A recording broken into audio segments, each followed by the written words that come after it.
एक समय की बात है, एक टोपी बेचने वाला था जो गांव-गांव जाकर रंग-बिरंगी टोपियां बेचता था। वह अपनी टोकरी में टोपियां भरकर सिर पर रखे हुए चलता था।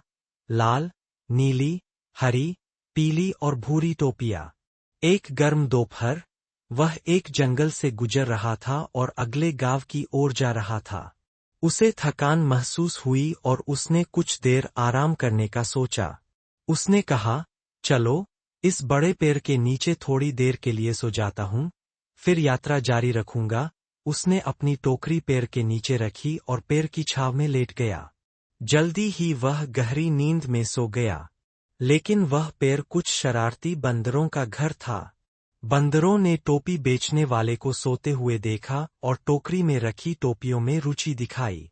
एक एक करके वे पेड़ से नीचे उतरे और टोकरी से टोपियां निकालकर सिर पर पहन लीं और पेड़ की शाखाओं पर वापस चढ़ गए, चहचहाते हुए खेलने लगे।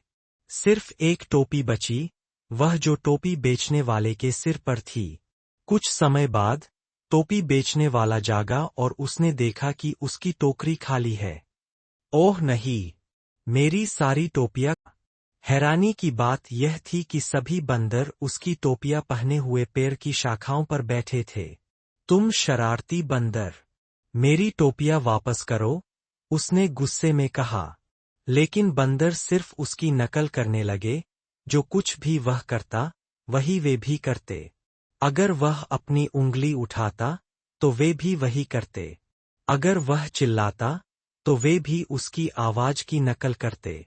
टोपी बेचने वाला बहुत परेशान हो गया। फिर उसे अपने दादाजी की एक बात याद आई, जो कहते थे, बंदर हमेशा इंसानों की नकल करते हैं। उसके दिमाग में एक आइडिया आया। उसने धीरे धीरे अपनी टोपी उतारी और जमीन पर फेंक दी। बंदरों ने उसे देखा और फिर एक एक करके उन्होंने भी अपनी अपनी टोपियां उतारी और उन्हें नीचे फेंक दिया। टोपी बेचने वाला जल्दी से सारी टोपियां इकट्ठा करने लगा, उन्हें वापस टोकरी में रखा और हंसते हुए बोला, शुक्रिया, बंदरों। यह तो बड़ा बुद्धिमानी वाला काम था। वह खुशी खुशी चला गया।